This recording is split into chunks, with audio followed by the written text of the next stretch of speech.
Hello and welcome, my name's Haas, and this here is a look at Magic 2014. Or I guess if you want to be a bit more precise, Magic the Gathering Duels of the Planeswalkers 2014. It is of course the latest installment in the Duels of the Planeswalkers franchise, and they are essentially every single time roster updates.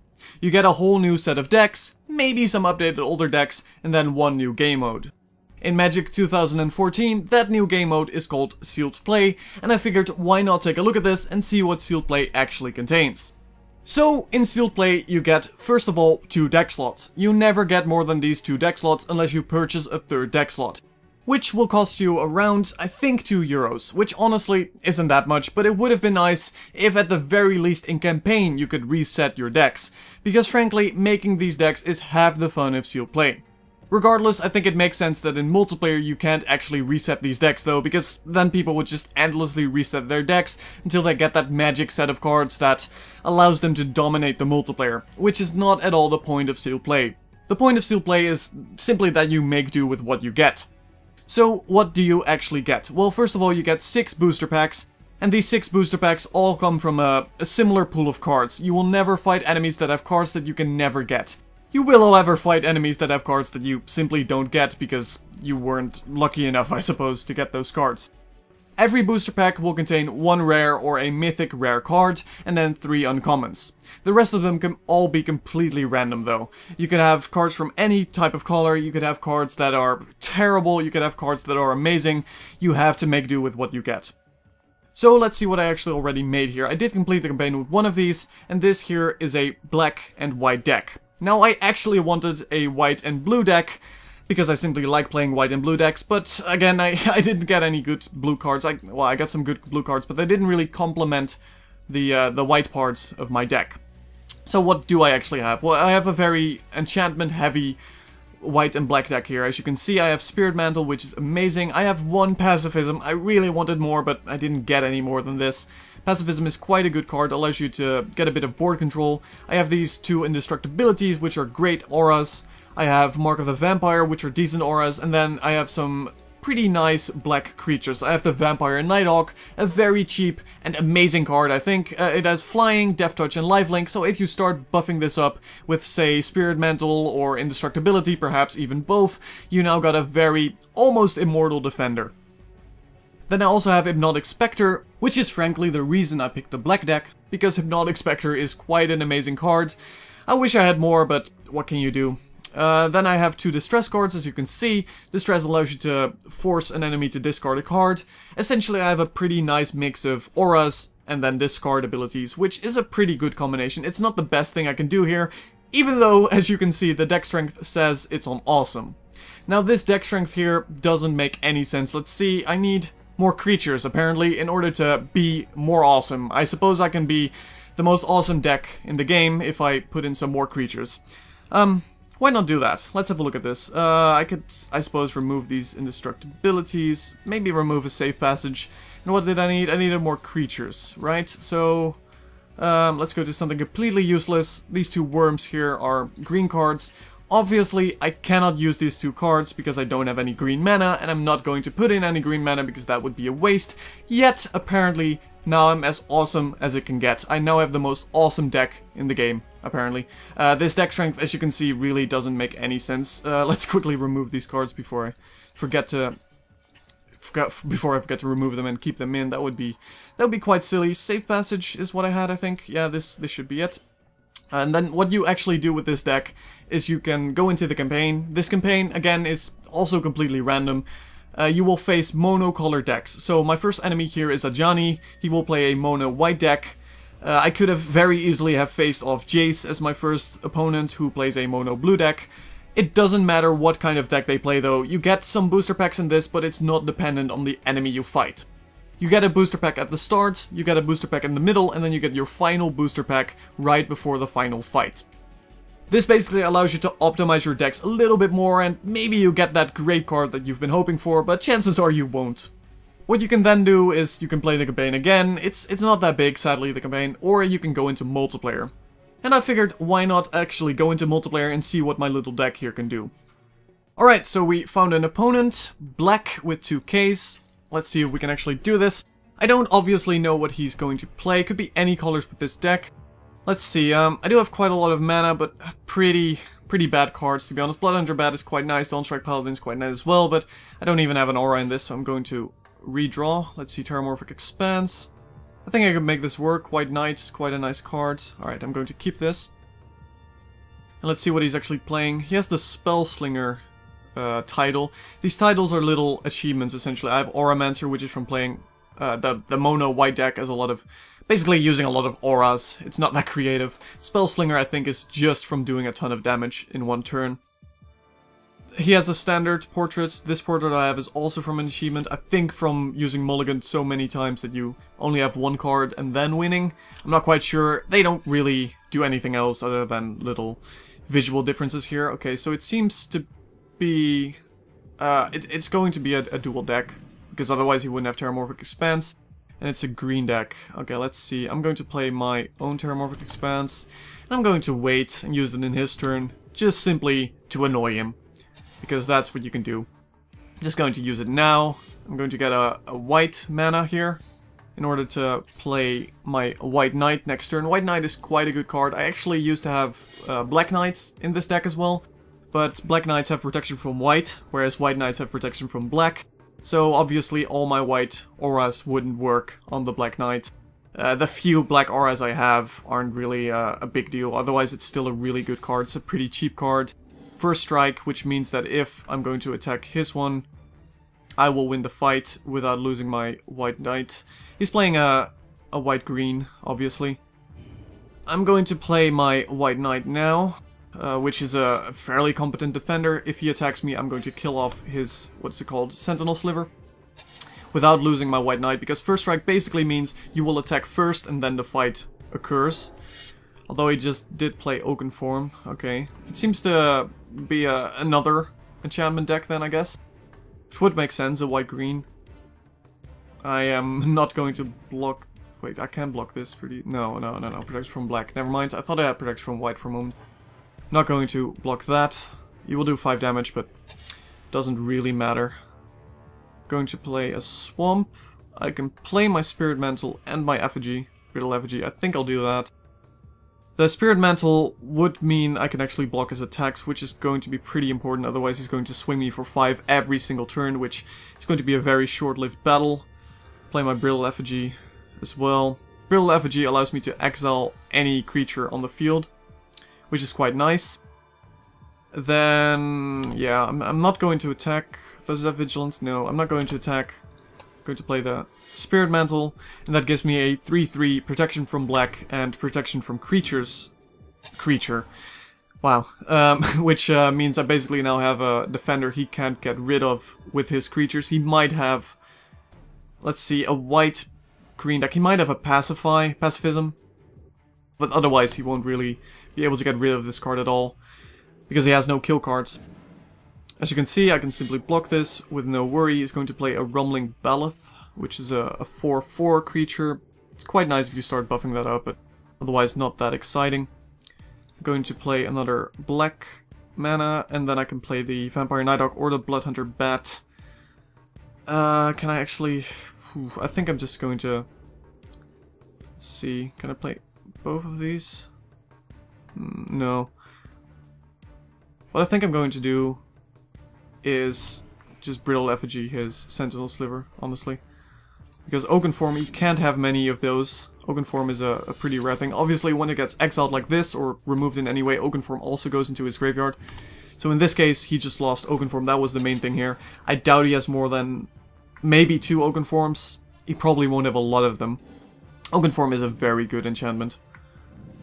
So I want to get rid of that when possible. He's going to play another Rumbling Baloth. He can attack with his one Rumbling Baloth here. The other one obviously has Summoner Sickness, so he can't attack with it. But again, attacking with this is going to be pointless because my creature has protection from creatures. He just played his Terramorphic Expanse just to spite me. Yeah, come on. Okay, let's see. I think I'm just going to play my Bloodhunter Bat this turn. I wish I really got another aura. But yeah, I'm just going to play my Bloodhunter Bat. Do 2 damage to him, gain 2 life myself. I could play my Vampire Nighthawk, but the thing is he can still kill it off, and I really want to keep my Vampire Nighthawk because it is, frankly, one of the best creatures in my deck. So I want to get indestructibility or protection from creatures before I play this. I do have another Spirit Mantle in this deck, so it's kind of what I'm hoping for. I'm not sure what he's doing right now. A little bit of sync issues here, it seems. Okay, there we go. Another red, so he has 3 colors. Okay, interesting. He might actually be able to kill off my White Knight then with the... well, Shock won't do it, but any of the bigger damage abilities. He can attack with both of them if he wants to. Ooh, okay, that's a pretty terrifying creature. Aegis Angel makes it indestructible, as long as he has Aegis Angel. Alright, I pulled into a Distress. That is quite nice. I can see what his 1 card is. It might just be a mana though, so I'm not sure if it's worth it. It's a sorcery. I think I'm just going to do it though. Because honestly, I can't really block any of the other stuff. No, okay, I'm just going to play Distress. Overwhelming Stampede. Okay, that's quite nice to get rid of. And then I'm going to play my Griffin Sentinel as well. And we'll leave it at that. I can't do anything else. Again, I just want a darn enhancement. Enchantment. Enhancement. Enchantment. That's what they are. Enchantment. Come on. Indestructibility. Okay, I'm just going to block that. Nothing will happen if he does. It's 5/5. Okay, that's scarier. I'm just going to block it because frankly, I don't want to take the damage. And my use for this Bloodhunter Bat has run out anyway. He's going to play a Rampant Growth. That means he can get another mana.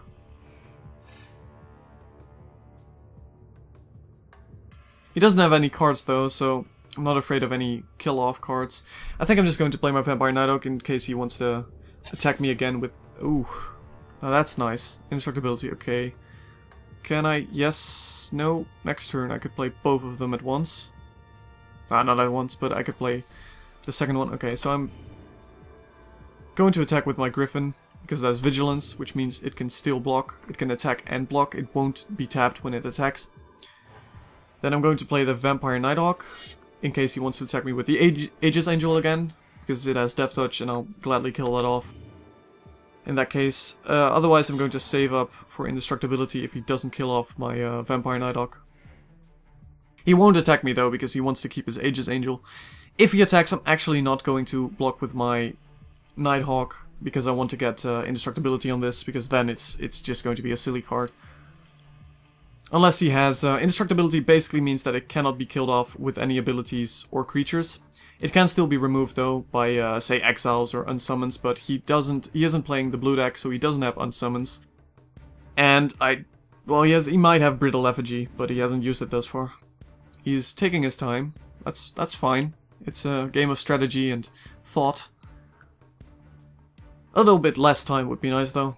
Yeah, he can't kill me off at the very least. If he's going to attack, I'm just going to block. If he is going to attack me with both of his Beloffs, I can kill one of them easily. Okay, he's not going to. Another indestructibility, alright. That's nice.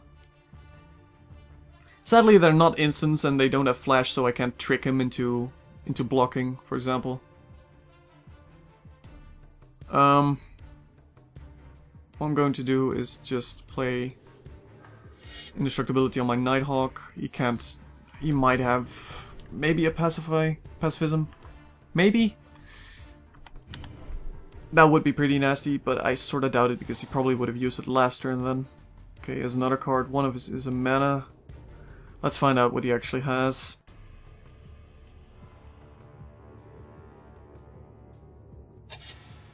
Okay, nothing. Problem is I can't attack him either. Can I? Well, I could... Oh, you know what? I'm going to play Indestructibility on my Griffin Sentinel. Then I can attack with both my Griffin Sentinel and my Vampire Nighthawk if I want to. I'm just going to attack with my Vampire Nighthawk because he's otherwise going to block my Griffin Sentinel. I'd rather he block the Vampire Nighthawk. I doubt he will though, right now. But I'll still do 2 damage to him. I'll gain some life. Obviously the Vampire Nighthawk doesn't have Vigilance, but now that I've put Indestructibility on my Griffin Sentinel, I can just block with my Griffin Sentinels instead, which should do the trick. He's going to play an Advocate of the Beast. That is a nice card. I believe he gets to put a counter, yes, a 1/1 counter on every beast every turn. These 2 are sadly beasts, so that will be quite nice. The Angel obviously isn't a beast. It's an Angel. Surprise, surprise. Is he going to attack? Seems like it. No, yes, no, maybe. If he's going to attack with a 4/4, I'm just going to block it with my White Knight. Basically, I now got 3 cards that can't be destroyed by creatures. The biggest danger here is if he pulls into a Pacifism. I'm going to attack with my Vampire Nighthawk, gain 2 life, he will lose 2 life. Then I'm going to play my Tormented Soul. Tormented Soul can't be blocked and can't block, which means I can't use it for a blocker, but I can still do 1 damage every turn. Basically, I'll be doing 3 damage every turn, and he can't really attack me. Well, I guess he could attack me right now and sneak in. How much damage could he sneak in? Like maybe, well, it depends what I block. I would block the Rumbling Ballast here because I can kill it off with both my White Knight and my Griffin Sentinel. If he attacked with the Advocate of the Beast, I can kill it off with my White Knight. I can block his Aegis Angel with my Griffin Sentinel, so that's no real worry here. In a reasonable position, I'm just afraid that he has a Pacifism. That's my main concern here. I doubt he has though, because he would have played it by now, no doubt.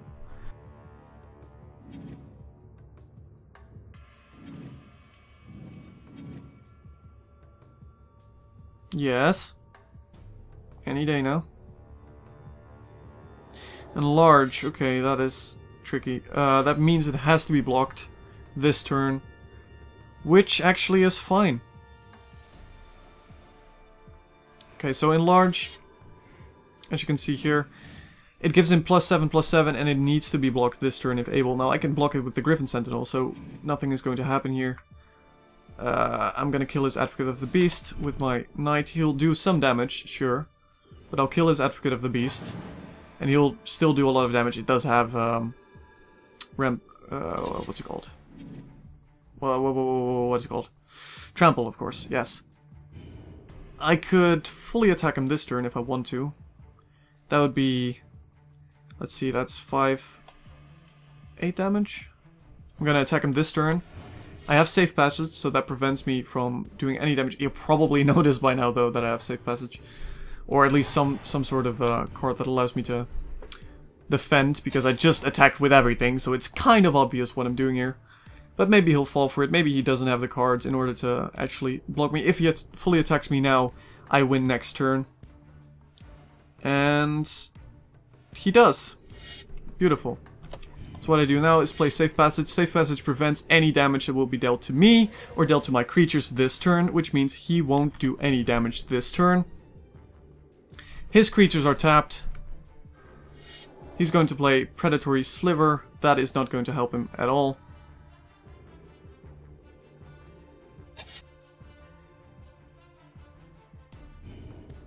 So what we're going to do now is I'm going to attack him with everything.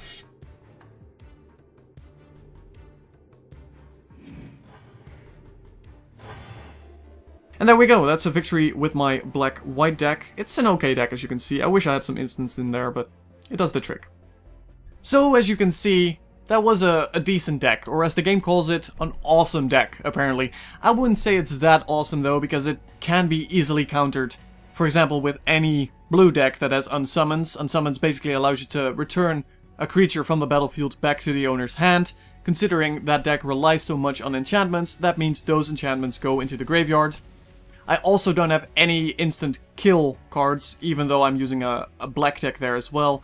Because apparently the gods of Magic the Gathering weren't that merciful to me and didn't give me any murder cards, for example. That would be really nice to have, but I don't have any, so let's actually build a new deck from scratch here. As you can see, we have a lot of white cards again, quite a few blue ones as well. I might be able to make that blue-white deck that I wanted to. Let's actually see what it builds automatically. This is probably going to follow the deck strength. So it's probably going to try and build an awesome deck. Yes, it does. Let's see what it made. This is a blue-green deck. Brittle Effigy, that's quite nice. Probably going to keep that.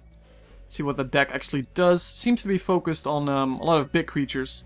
Dungrove Elder is amazing because of the hexproof and the power and toughness are equal to forests. So that will be doing a lot.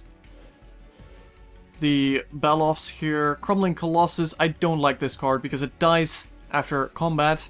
I don't really see the point of those in this deck, to be honest, because there are no buffs yet or anything. There's not even a giant growth from the green deck. Do we even have those in here?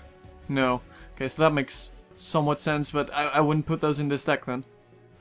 The Essence Scatters here, I don't really see the point. It's nice that we have 4. But in this case, your threat isn't going to be coming from other creatures, because you are so focused on having creatures yourself. I guess what it wants to do is just eliminate the opposition before they even got in the battlefield and then quickly kill them, but I don't know, I'm not convinced with this deck, so let's remove this. Let's actually have a look at what we're going to make. See, the black decks, Diabolic Revelation, Diabolic Tutor, those are quite nice. A lot of card fetching, Sangir Vampire, Rise from the Grave, Tormented Soul, those are all quite nice. Ravenous Rats. We actually have Murders in this. That's nice. Assassinate, do we have any? Frost Breath, no we don't. Ooh, Tricks of the Trade, that's a nice card. I'm thinking we go white, blue. Let's remove these green cards. Let's keep in all these blue ones. Don't need the Colossi.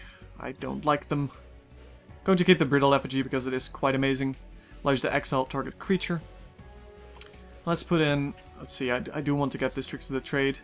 Maritime Guard is okay for what it does, so let's maybe put that in there. I do have those Condors that allow you to put flying on another creature whenever you attack, so that is quite nice. This Orient is quite a nice card. Let's go with this. This seems like a fair deck.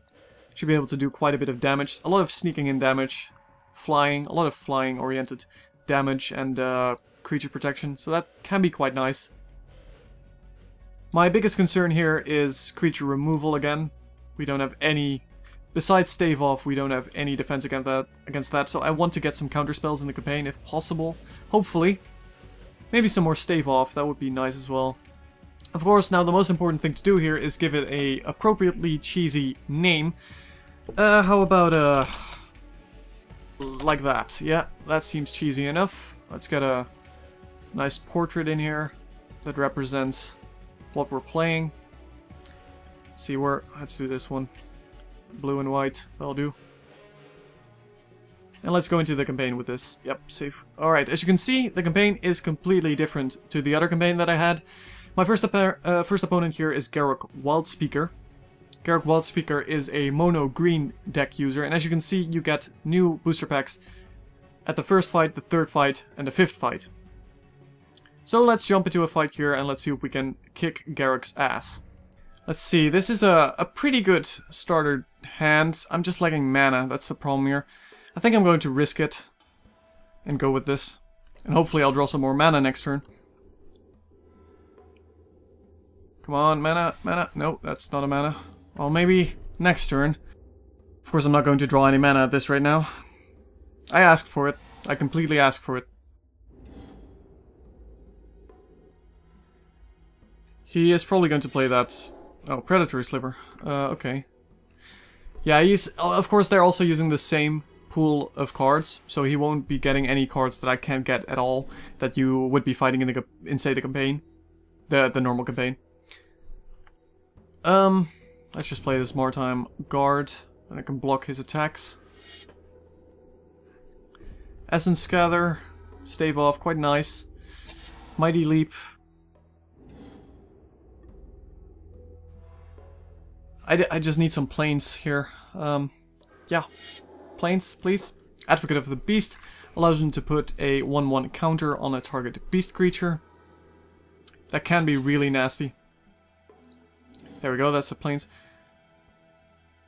I think I'm gonna... no, wait, I can't lure this into killing it. Let's try. See what he's going to block with.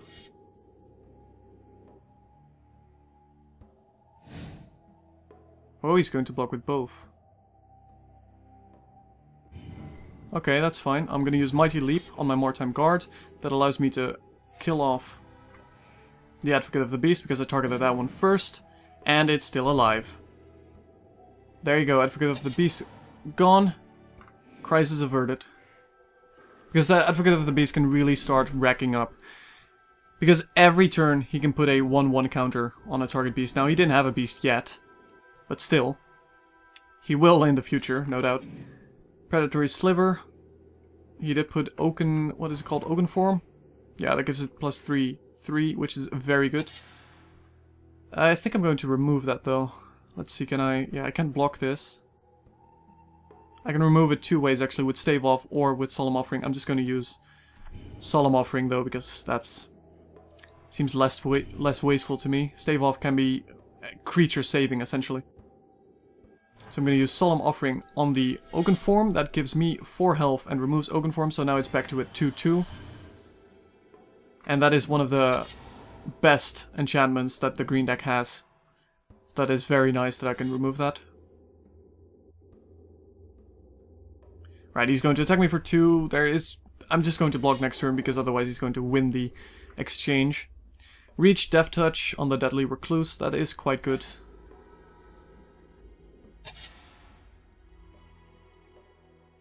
Let's see here. I could play... I'm not going to attack. I could play the Sentinel Sliver. I think I'm just going to do that. I didn't draw into any mana, sadly. That is going to be an issue. I'm just going to play the Sentinel Sliver. That has Vigilance 2/2. Vigilance means I can both attack and block with it if I want to. I'm not going to attack though, because this creature has Death Touch. Then again, if I might attack with the... Yeah, I'm just going to block with the Sentinel Sliver, get rid of the Death Touch Reach. I'm not that concerned over my Sentinel Sliver, to be honest. See what he plays. Staff of the Wild Mages. That allows him to get health every time he casts a land or a green spell. I could be using Tricks of the Trade here, and then I can swing him for 3 every turn. Might be worth it. Let's just do that. Let's try and win this as quickly as possible, because he does have a lot of really big creatures. So let's attack him for 3. He's going to attack me for 2, no doubt, but I should be able to win that exchange.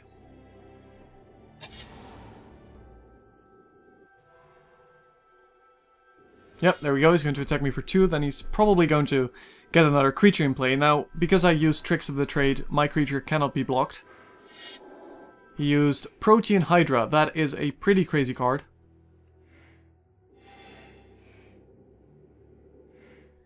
I have no real way to remove it. But what I'm just going to do, right now it cannot kill me.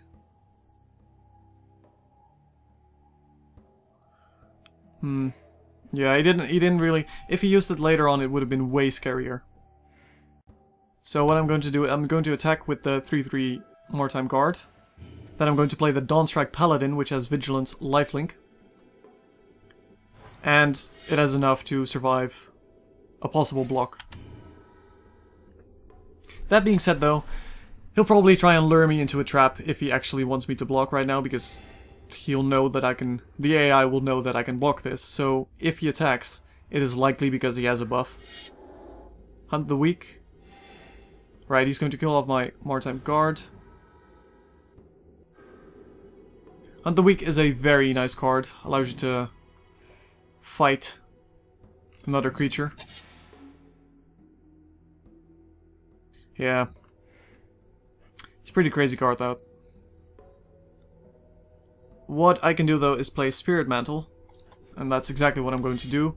This way I can still block it without risking anything. I'm going to attack with this because it has Vigilance, so I can still defend. I'm going to play the Suntail Hawk, just a very cheap 1/1 flyer. And I have enough mana for Essence Scatter, which is perfect because he might play something even bigger. He He does have a lot of mana now, so that's a very likely situation. He's going to attack me. I can block this. He is going to get stronger though, because I keep blocking this. It is a pretty silly card. He's placed the worm, 6/4 trample. Let's just remove this. I do have, I think, 3 more Essence Scatters in this deck, so I'm sort of fine with that. With being a little bit wasteful here. That's a 10/10. I didn't draw into anything useful, but I can attack him for 3 again.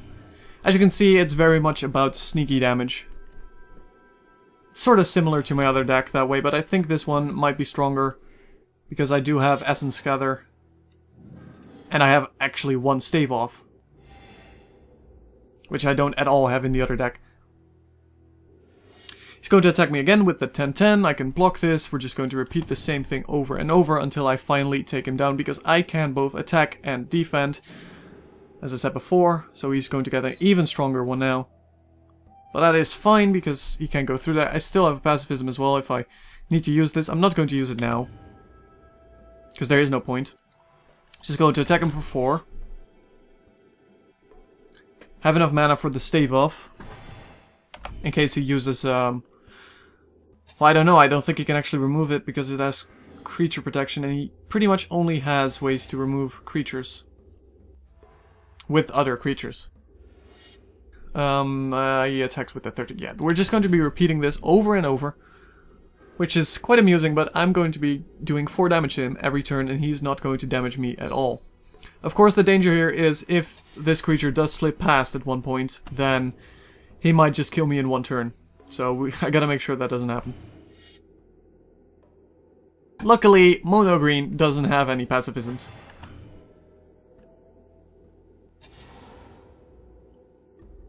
And I can kill him in 2 turns at this rate. He's going to attack me again with the 16/16. Going to block this. Now I gotta be careful because... There we go, Giant Growth. Okay. Giant Growth on me, yeah, in order to make it stronger. Fair enough. See, and at this point I gotta be careful because now he can almost kill me in 1 turn. I got a Condor. What I'm just going to do, I think, just to be safe here, is play Pacifism on his Protein Hydra. Then I'm going to attack with 4 again. And then I'll play my Trained Condor. Now, the thing is, though, if he, for some reason, managed to get over my Dawnstrike Paladin, I'm not quite sure if he has a card that can do that. I don't think so, but just in case here, he could actually almost kill me in 1 turn, and I don't want that to happen. So I'm just going to play Pacifism on him right now. I don't have the Essence Scatter ready, though. But I do have the Stave Off ready. So he plays another Beloth. That is fine. He does get a... he's probably just trying to... Okay, he's on 6 right now. I cannot kill him. Yet. But I should be able to kill him next turn.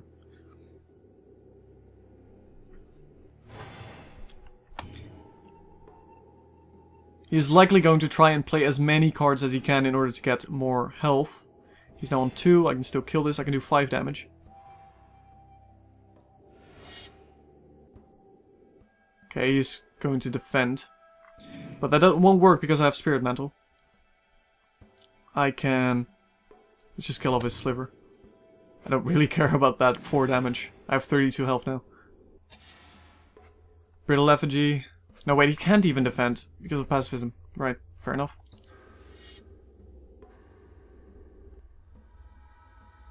And that is the victory right there. Pretty easy. He didn't really... That's the power of Spirit Mantle, though. When you fight a creature heavy deck like that, they can do very little. And there we go, that's a victory. Let's see what we get in the pack. New booster, yes, deck manager. Let's have a look at this. Any good cards? I'm hoping for some counters. Turn to Slag, I'm not going to use that. Clone. Clone can be good. Another Essence Scatter. I don't need that. Bell Tower Sphinx can be quite useful though. Safe Passage. Mighty Leap. That is quite nice. So let's try and add these in. Let's go to this. I would quite like the Clone.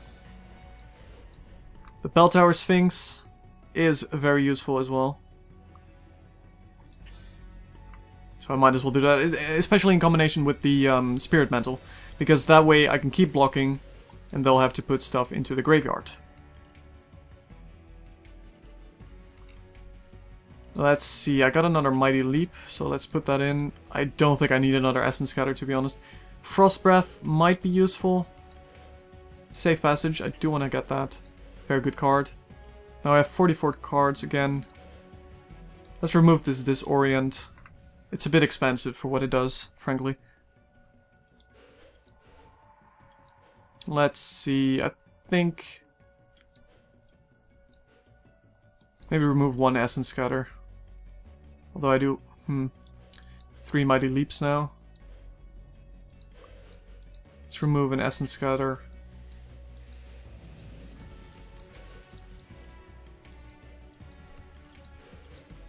Let's remove the Rock Egg as well. And one final card. Let's just remove the Hawk. Is the Hawk? Yeah, it's Hawk. Okay, there we go. Then we have a pretty decent deck here. We can continue in the campaign. Hopefully, I'll get some more counterspell cards, because that is really one of the major problems I'll probably run into at this rate. Thank you for watching. My name's been Huss, and I hope you enjoyed this video, and maybe I'll do more in the future.